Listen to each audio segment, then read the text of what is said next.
Եղամ Մանուկյան։ Անկոչան, իրականում մեր նիստի մեծ մասը փակ էր, բայց կարելի է ու այսինքն այս խորհրդարանի վերջին բյուջետային է, բայց հետագայում ունենք ԱԱՑ պետի, արտաքին հետախուզության պետի զեկույցները կարելի էր բաց նիստով ներկայացնել, հատկապես ԱԱՑ պետի հետ կապված ոչինչ չասեց, գրեթե ոչինչ չասեց։ Հիմա հարցս, որը քննարկվել է նաև հանձնաժողովում, տարբեր ԱԱՑ պետին հատկապես ուղղված հարցումներից է, տարբեր գերատեսչություններ գրավոր հարցումներից է հետո։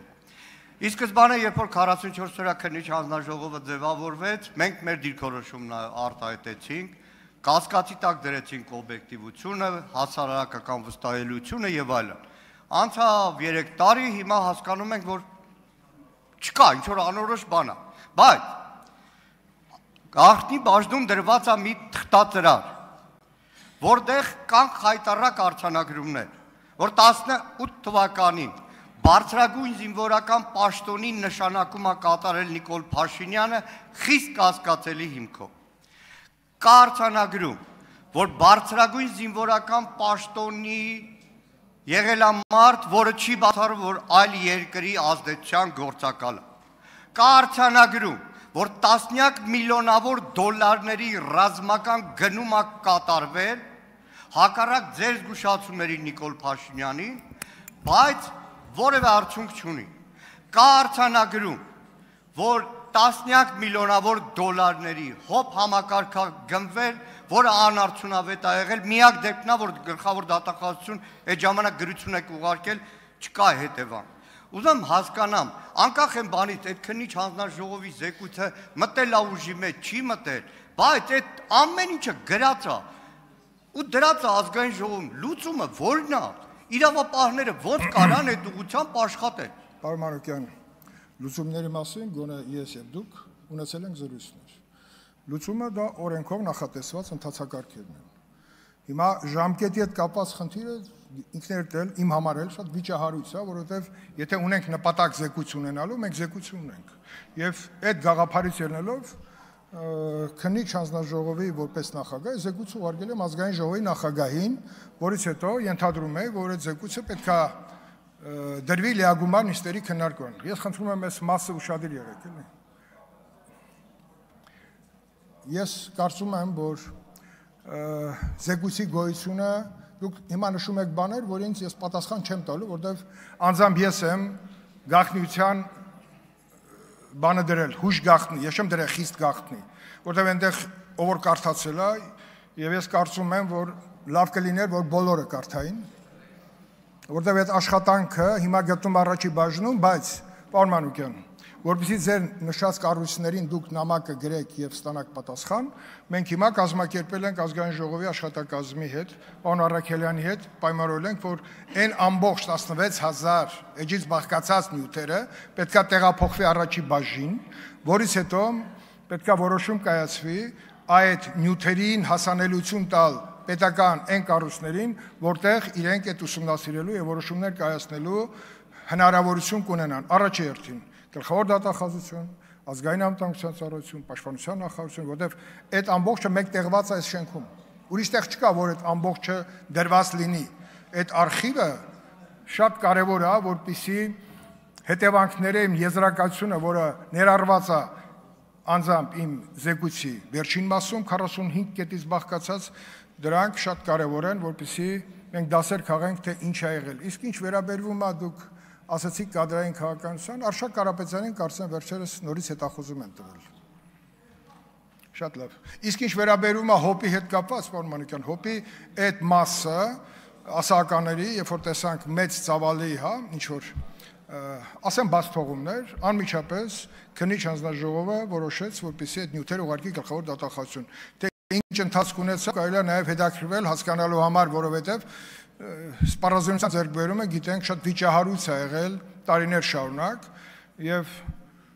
Դավիթ Գալստյանի մասին բոլորս էլ հայտնի է, լսել ենք, հետևում ենք, ուսումնասիրում ենք եւ կարծում եմ, որ բոլոր տված վնասը մեր անվտանգային համակարգին ով որ տվել է վնաս, պետք է պատժվի օր առաջ։ Ունեք արձագանք, համեցեք։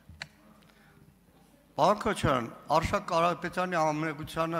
չեմ ուզում անդրադառնալ, բայց նայեք, Արշակ Կարապետյանին ամենաբարձր պաշտոնների Բաբկեն Թունյանի հարևան Պողոսը չէր նշանակել։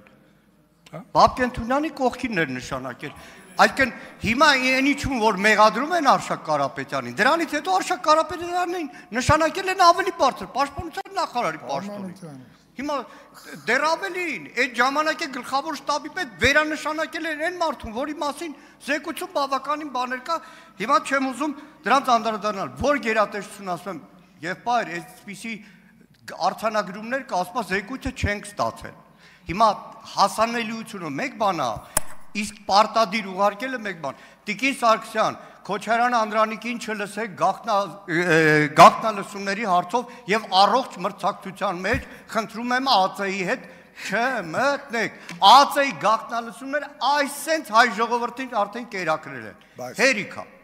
Խնդրում եմ դուք մնացած կարևոր գործերով զբաղվեք։ Ես մի հատ արձագանքեմ, եթե թույլ տաք։ Գաղտնալսումների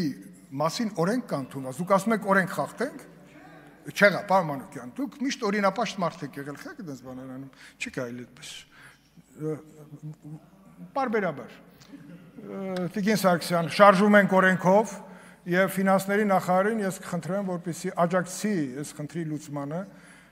Պարոն Օսյան, սա շատ կարևոր խնդիր է։ Մեր աչքը ջուր լցվեց, դուք տեսնենք սա։ Շատ լավ։ Պարոն Մանուկյան, դուք շատ լավ գիտեք, որ պաշտպանական գերատեսչության ձևավորման փուլում մենք կադրերի խիստ պակասի պայմաններում ով ասես եղել է այնտեղ հետագա ֆիլտրացման process-ը զտման, մաքրման, ուսումնասիրման, դա շարունակական է եւ մինչեւ հիմա էլ եւ կհասնենք մի օր այն վիճակին, որ ուսադիր կրող մարդը չի կարա երբևիցե հանդիսանա մեկ այլ պետության ցանկալի մարդ։ Շնորհակալություն Սերգեյ Բագրատյան, հաջորդ ելույթ։ Շնորհակալություն։ Պարոն Քոչարյան զեկուցության համար շնորհակալություն։ Հասարակությանը շատ հետաքրքիր է, որ զինվորական ծառայության ժամկետը մենք կրճատել ենք 18 ամիս այլևս հաստատելով։ Եվ դրա հետ կապված բազմաթիվ են հարցերը, թե արդյոք այս հնարավոր է, որ մենք ունենանք ռեզերվի խնդիրներ եւ շատերը հետաքրքրում են, թե պայմանագրային ծառայության անցնելու ինչ պայմաններ կան եւ կցանկանայի, որպեսզի դուք բարձր ամբիոնից այդ մասի տեղեկացնեք հանրությանը, որովհետեւ շատերն են հետաքրքրում աշխատավարձի չափով, որը ժամանակի նախկինում բավական ցածր է եղել եւ հիմա մենք վերանայել ենք այդ իմաստով, խնդրում եմ տեղեկացնել հանրությանը։ Շնորհակալություն։ Դա շատ կարեւոր բարեփոխում է եւ շատերը հիմա դա շահարկում են, բա մենք պատրաստ ենք այդպիսի բարեփոխումների։ Եվ մենք կարծում եմ, որ պաշտպանական գերատեսչությունը կառավարությունը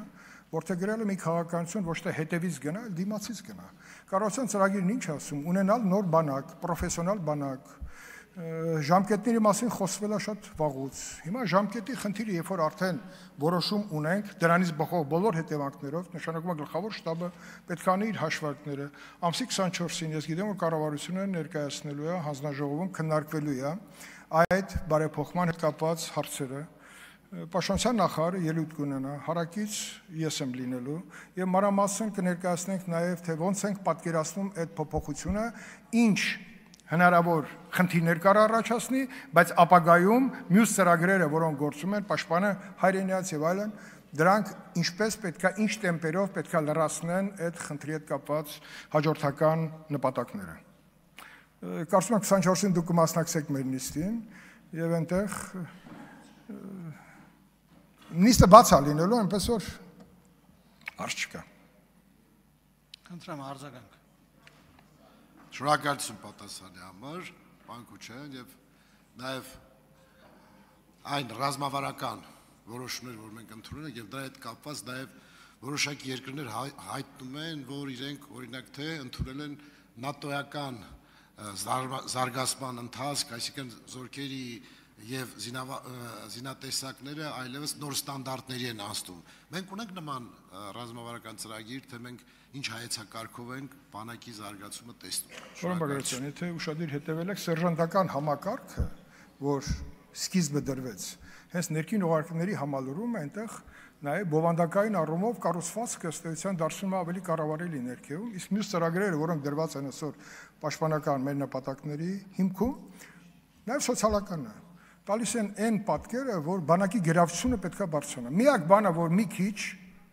կամ մի քիչ շատ թերացել ենք, դա համազգեստն է, պարոն նախարար։ Այդ մասին անդադ քննարկում ենք, բայց ես գիտեմ, որ մենք աշնան վերջին կունենանք համազգեստի առաջին խմբականակը, որը որակապես շատ բարձր է լինելու։ Ես խոսեցի ռազմաարդյունաբերության մասին, դրա ձեռքբերումների մասին, Հանրապետության վարչապետը խոսել է դրա մասին եւ առաջարկ էր արել, եթե չեմ սխալվում, որ կազմակերպենք հանդիպում հասարակության ոչ միայն շերտերը, նաեւ ազգային ժողովի, որտեղ եղել են այսպես թռուցիկ բաներ, բայց մեկ-մեկ որ ոգեորված մեր գործընկերը Արմենը կամ ես ասում ենք, որ այս սերունդի դա արդյունք է այն բանի, որ մենք անդադ մեջն ենք։ Մերաբյանը այստեղ է, մենք անդադ այդ բանի մեջ ենք եւ այդ վերջին քննարկումը, որ ազգային ժողովում մենք արեցինք ռազմաարդյունաբերության հիմնասյուների հետ, մոտ 30-ից ավել, չէ՞, պարոն Մերաբյան, 30 ավել արտադրողներ, որոնք պաշտպանության նախարարության հետ եւ բարձր տեխնոլոգիայի նախարարության հետ քննարկեցինք այն խնդիրները, որոնց լուծմանը նաեւ ազգային ժողովը ոչ միայն վերահսկողական պետք է մասնակցի։ Շնորհակալություն։ Գարնիկ Դանիելյան։ Պարոն Քոչարյան, հարցս վերաբերում է 44-օրյա քննիչ հանձնաժողովի զեկույցին։ Ես հիմա հանդես եմ գալիս ոչ միայն որպես պատգամավոր, այլ ես նաև որպես եւ մասնակից եւ բավականին շատ հարցեր իմ մոտ առաջացել են 44-օրյա պատերազմի հետ կապված։ Ես նաև ուզում եմ ձեզ փոխանցել մեր հերոսացին ծնողների կոչը, հորդորը եւ նաև այս ամբիոնը դուք օգտագործեք եւ ասեք ի վերջո մեր հասարակությունը, հանրությունը երբ պիտի իմանա, երբ պիտի այդ մարդկանց հասու, որովհետև հազարավոր, տասնյակ հազարավոր մարդիկ սպասում են այդ զեկույցին, որ ես կարող եմ կանխավ նաև ասել ձեր հարցի պատասխան, հիմա կասեք դուք կարայիք գնայիք ծանոթանայիք, միգուցե ես գնամ ծանոթանամ, բայց իմ ծանոթանալը դա չի նշանակում, որ ես կարող եմ այդ մարդկանց հարցերի պատասխանները տալ։ Ես չեմ կարող այդ մարդկանց հարցերի պատասխանները տալ, որովհետև դրանք գաղտնի են։ Եվ ուզում եմ դուք հստակ պատասխանեք, ինչն է խնդիրը, ինչու չի մեր հասարակությանը հասու դառնում ի վերջո այդ հանգամանքները, ոչ միայն նաև հասու դառնալու հետ կապված է խնդիրը, այլ նաև ճիշտ վերլուծություններ անելու եւ նաև սխալները չկրկնելու։ Ասեմ ձեզ, շատ ճիշտ։ Այդ իմ առաջին հարցը։ Երկրորդը վիճակագրության հետ կապված։ Տեսեք, դուք վիճակագրական տվյալներ եք ասում, ասում եք որոշ ուրեմն փոքր չնչին նվազումներ կան, բայց այդտեղ շատ կարևոր առանցքային հարց կա։ Արդյոք հասարակությունը, մեր հանրությունը վստահում է իր ապա համակարգին։ Ամենայն հարգանքով պատասխանատու պաշտոններ զբաղեցնող անձանց, օրինակ հիմա ինձ ոնց կարաք համոզեք, որ ես 13-րդ անգամ հանցագործության մասին հաղորդում ներկայացնեմ, եթե 12-րդ անգամ հարցագործություն հաղորդում եմ ներկայացրել հանցագործության մասին, եւ այդ 12-ը չեն բացահայտվել։ Կներեք, արդեն մենք ենք անհարմար զգում, էլի։ Անհարմար ենք զգում։ Եվ իմ նման շատ-շատերը, որ չեն վստահում։ Պարոն Դանիելյան, վստահության հետ կապված կա միջազգային նաեւ կառույցների կողմից իրականացված հարցումներ, անցյալ տարվա հարցումները կարծում եմ վստահության տեսանկյունից ներքին գործերի նախարարության կառույցի նկատմամբ վստահությունը 67% էր։ Ճիշտ եմ հիշում դուք նախարար։ Դա նաև հանրային վստահությունն է, դա մենակ այն բանը չի, բարեփոխումները լինի պարեկների ծառայության տեսքով, մյուս կառույցների տեսանելի կառույցների նկատմամբ արդեն պատկերացում կա, այ մյուս կառույցները քրեական ոստիկանության, նրա գործիքակազմի, նրա նկատմամբ վստահության բարձրացումը էլի պետք է ուղղված լինի բացահայտումներից։ Ինչ ենք ասում, գործիքները ավելացնենք։ Տեսեք, Եղամանուկյան ասում է հանկարծ տիկին նախարար, օրենքին չենթարկվեք։ Ինչ կախնալսում, ինչ բան, չէ։ Ինչ ուզեն անեն, չիմանանք։ Օր առաջ կանխելու համար պետք է իմանաս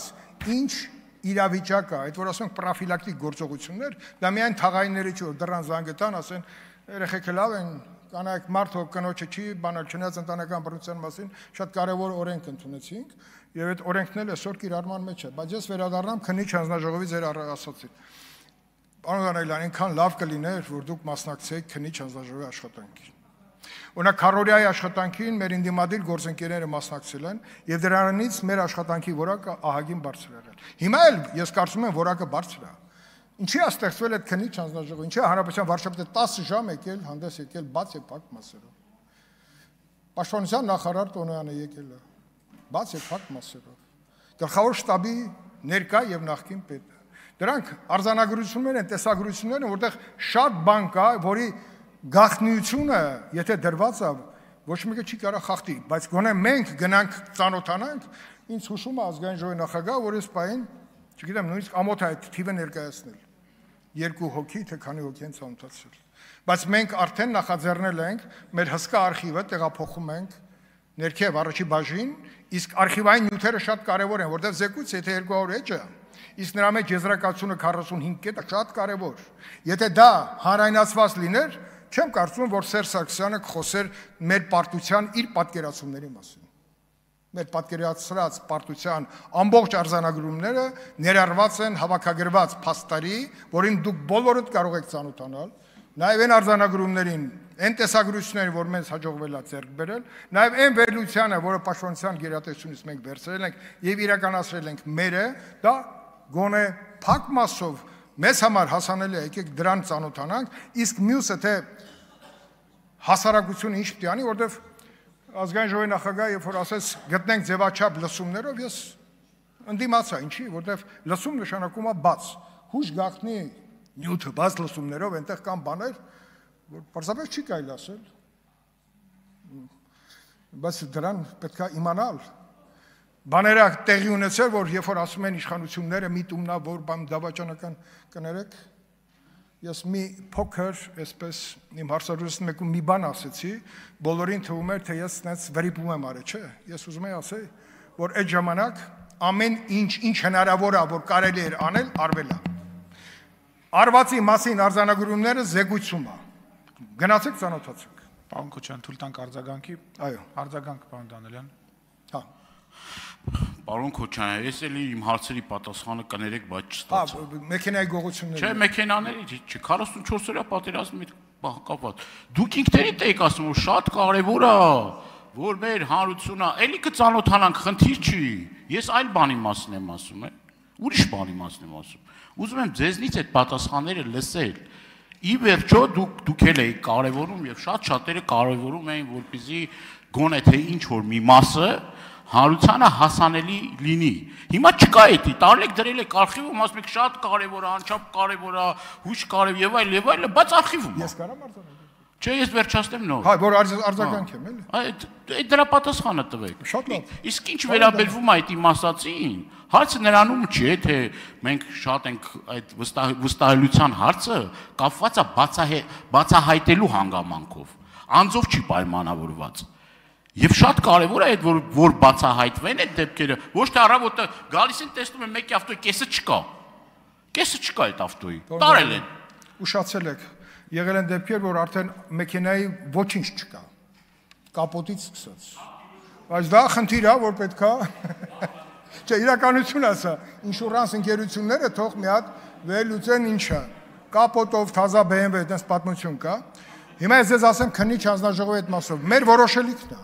Ես ինքս էլ գտնում եմ, այդտեղ կտորներ կա, որ կարելի է մի հատ, բայց դա մենակին որոշելիքը չի։ Բայց քանի որ սահմանադրական լիազորություններով օժտված հանձնաժողով ենք մենք, ավելին, քան մյուս հանձնաժողովները, մենք գուցե մեր հանձնաժողովը մի առաջարկ ներկայացնենք, որ այնտեղ մի հատված կա եզրակացության մասով, որ կարելի է նաև հանրայնացնել։ Հնարավոր է։ Չգիտեմ։ Եվ վերջին